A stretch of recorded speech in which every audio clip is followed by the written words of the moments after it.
Hello everyone, কি অবস্থা সবার? আজকে আমি চলে এসেছি খুলনা শহরের বটিয়াঘাটায় অবস্থিত রানা রিসোর্ট অ্যান্ড অ্যামিউজমেন্ট পার্কে। তো পার্কটা অনেক সুন্দর, তোমরা সবাই কিন্তু শেষ পর্যন্ত আমার ব্লগটা দেখতে থাকো, তাহলে এই পার্কটা আমি তোমাদের সাথে শেয়ার করব। তো চলো এবার আমি দেখাই পার্কে এত সুন্দর একটা লেক আছে, যে লেকটা কিন্তু অনেক সুন্দর। আর আমরা গিয়েছিলাম একদমই বিকেলবেলা, তো তখন 3:30 মতো বেজেছিল। তো বিকেলের আলোতে কিন্তু পার্কটা বেশ ভালোই লাগছিল, আর ওই দিন একদমই লোকজন কম ছিল। তো আমরা 3জন গিয়েছিলাম, একদম নিরিবিলি পরিবেশ। এই পার্কটা কিন্তু খুলনার সোনাডাঙ্গা বাস স্ট্যান্ড থেকে প্রায় 25 কিলোমিটার ভিতরে অবস্থিত। তো বেশ হাতে সময় নিয়ে তোমাদেরকে আসতে হবে যদি তোমরা এই পার্কে আসতে চাও। আর এটা হচ্ছে রানা রিসোর্ট পার্কের সেই রানা যার স্মৃতির উদ্দেশ্যে এই পার্কটা নির্মাণ করা হয়েছে। এটি ওয়েস্টার্ন গ্রুপের চেয়ারম্যানের পুত্র রানা, তার উদ্দেশ্যে এই পার্কটি নির্মাণ করা হয়েছে। দেখতেই পাচ্ছ এই যে শেখ রানা, এবং এটা হচ্ছে গেট, এবং এই গেট থেকে ভেতরে গেলেই তোমরা দেখতে পাবে ওনার জীবন বৃত্তান্ত দেয়া আছে রানা সাহেবের। তো এরপরেই পার্কের প্রবেশমুখেই আমরা একটা সুন্দর একটা লেক দেখতে পাবো। লেকটা কিন্তু স্পিড বোর্ডের মাধ্যমে লেকের ভিতরে ঘোরা যাবে, এবং লেকের উপরে যে সুন্দর সুন্দর ব্রিজ আছে, ব্রিজগুলোর উপরে কিন্তু ট্রেন আছে, রেল লাইন করা আছে। তো রোবটের মতো হেঁটে আসছিলাম, কেন বলো তো? তোমরা বলতে পারো কেন? সামনেই কিন্তু একটা ওয়াটার ফ্যান্টাসি পার্ক আছে এটার সামনেই, এবং ওইটাতে ঢুকতে গেলে 450 টাকা করে টিকিট কাটতে হবে, সেটাও আমি তোমাদেরকে দেখাবো। এবং এই পার্কে কিন্তু অনেক সুন্দর সুন্দর রাইড আছে, এবং এটা একটা ক্যাফে দেখতে পাচ্ছ, এবং 3টি পিকনিক স্পট আছে, এখানে কিন্তু সবাই পিকনিক করতেই আসে। তো এই পার্কের সবচেয়ে ভালো দিক যেটা লেগেছে, পার্কটা খুব গুছানো, নিট অ্যান্ড ক্লিন, এবং অনেক মানুষজন আছে যারা নিয়মিত এই পার্কের পরিচর্যা করে। এই পার্কে কিন্তু সুন্দর সুন্দর রাইড আছে, আবারও বলছি। তো অনেকটা সময় কিন্তু পরিবারের সাথে, প্রিয়জনের সাথে এই পার্কে কাটানো যায়। আসলে এই পার্কে এত আম গাছ, আমি যদি আমের সময় যেতাম মনে হয় ভালো হতো। তো এইটা হচ্ছে সেই রেল লাইন যেটা করে তোমরা রাইডে চড়তে পারবে। আমি আসলে কোনো রাইডে চড়িনি, এজন্য রাইডের প্রাইজের মূল্য কত এটা আমি জানি না, তো বলতে পারবো না। তবে এখানে প্রবেশ মূল্য 250 টাকা, 250 টাকার টিকিট কেটে এখানে প্রবেশ করতে হবে। খুলনা শহরের ভিতরে এত সুন্দর পার্ক কিন্তু আমার আসলেই চোখে পড়েনি। সবচেয়ে বড় কথা, এখানে যেহেতু ওয়াটার ফ্যান্টাসি পার্ক আছে, যেটা কিন্তু অন্য কোনো পার্কে নেই।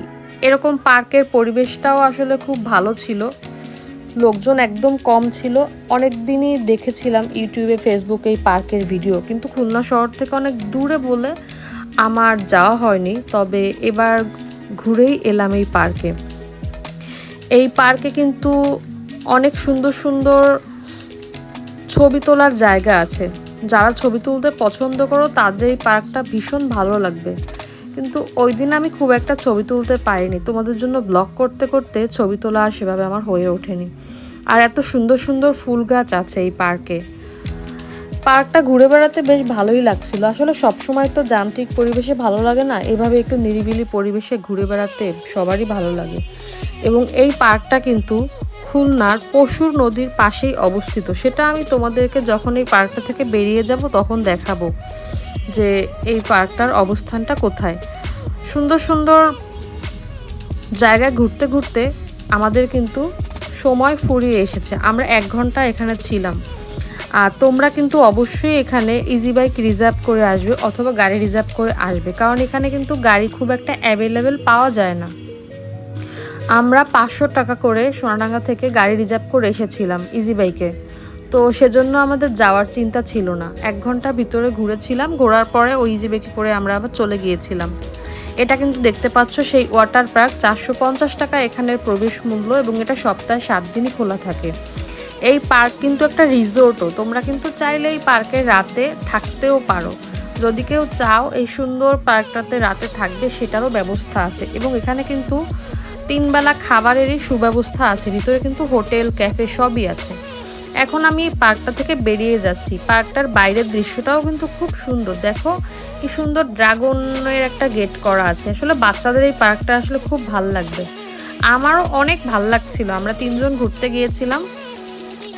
তো এখন আমি এই পার্কটা থেকে বেরিয়ে যাচ্ছি। কি সুন্দর একটা কৃষ্ণচূড়া ফুলের গাছ। আসলে এই পার্কটা আমার খুবই ভালো লেগেছে। কিন্তু একটাই সমস্যা, খুলনা শহর থেকে বেশ দূরে, তাই হাতে সময় নিয়ে তোমাদেরকে যেতে হবে। আর ওই যে বললাম যে একটা পার্ক আছে পশুর নদীর ওখানে, ওটা 20 টাকা টিকিটের বিনিময়ে ওই পার্কটাতে তোমরা ঘুরে আসতে পারবে। এবং সবচেয়ে মজার তথ্য কি জানো, এই পার্কে আসতে আসতে কিন্তু আমি খুলনা শহরে মিনি কক্সবাজার দেখতে পেলাম, যেটা ফেসবুকে প্রায় দেখি যে খুলনার মিনি কক্সবাজার। হ্যাঁ, এটাই হচ্ছে সেই খুলনার মিনি কক্সবাজার। এটা হচ্ছে পশুর নদী, আর এই নদীটা কিন্তু অনেক ঢেউ ছিল, তাই এটা কক্সবাজারের মতো এটাকে বলা হয়। আর এই নদীটার পরিবেশটাও এত সুন্দর ছিল, বিকালবেলা ঠান্ডা শীতল হাওয়া, বেশ ভালো লাগছিল। নদীর পাশে ইজবেকি করে আমরা ফিরে যাচ্ছিলাম।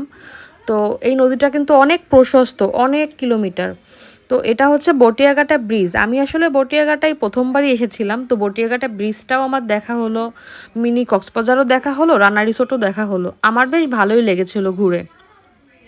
এই সেই বটিয়াঘাটা ব্রিজ। এখন আমরা ফিরে যাচ্ছি সোনারাঙ্গার উদ্দেশ্যে। তো কেমন লাগলো আমার ব্লগটা তোমরা সবাই আমাকে জানিও, আর কি কি ব্লগ দেখতে চাও সেটাও জানিও।